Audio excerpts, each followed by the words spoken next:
जिल्हा परिषद आणि रिचा संस्थेच्या संयुक्त विद्यमाने आयोजित बैठकीत स्मार्टपूर प्रकल्पाच्या वर्षभरातील कामकाजाचा आढावा घेण्यात आला।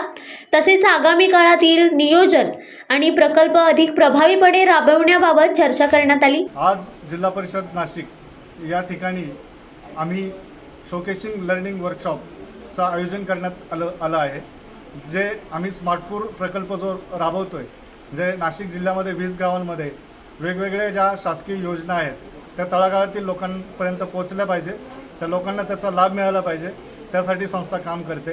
त्यानंतर डिजिटल लिटरसी क्लासेस अंतर्गत संगणक प्रशिक्षण जे आहे त्या 20 गावांमध्ये आम्ही उपलब्ध करून दिलेले आहेत। तसेच लाईव्हलीहूड लिंकेजेस जे आहेत, म्हणजे आपल्याला लाईव्हलीहूड जे स्किल डेव्हलपमेंट डिपार्टमेंट असेल, RCT असेल, त्यांचे जे व्होकेशनल ट्रेनिंग कोर्सेस आहेत त्याला जोडून देण्याचं काम जे आहे आमची संस्था करत असते।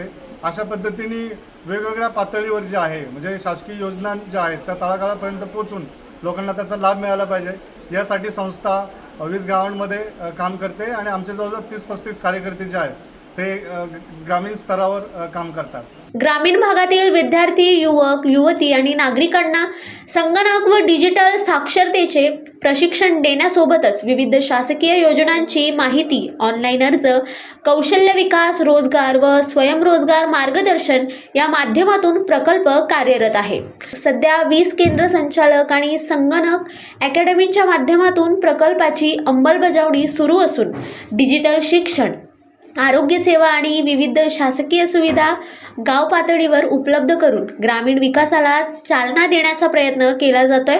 प्रतिनिधी नितीन चंद्र मोरे, आपलं नाशिक।